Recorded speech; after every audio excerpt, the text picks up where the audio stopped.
Welcome to Luca is a Billionaire, where the only thing I invest in is your answers. In this video, I will explain how to run Sanctum. The Forbidden Sanctum is a unique roguelike challenge featuring 4 floors, each with 8 rooms. Instead of your usual life and energy shield, you'll manage Resolve and Inspiration. Resolve is your primary health bar for the Sanctum, starting at 300. If it drops to 0, your run ends. Inspiration acts as a temporary shield for your Resolve, absorbing hits first. You'll also collect Aureus coins, a special currency. As you delve deeper, you'll encounter boons, which are beneficial buffs that help your journey.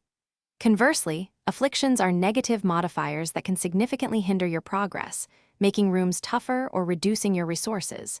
You might also find accursed pacts, offering potent advantages at a steep cost, like sacrificing maximum resolve. Strategic room selection is crucial. Aim for boons and avoid debilitating afflictions to ensure the primary benefit is speed. You can log in mere seconds, much quicker than typing a long password.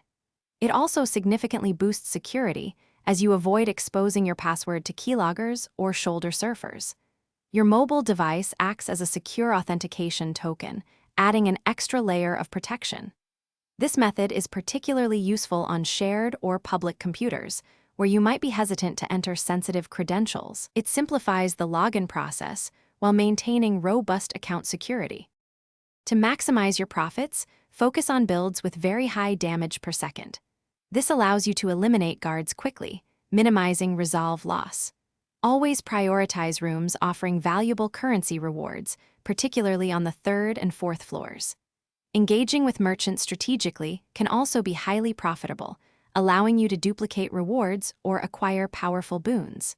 The ultimate goal is to clear all 4 floors, as the final boss drops the most coveted unique items and currency.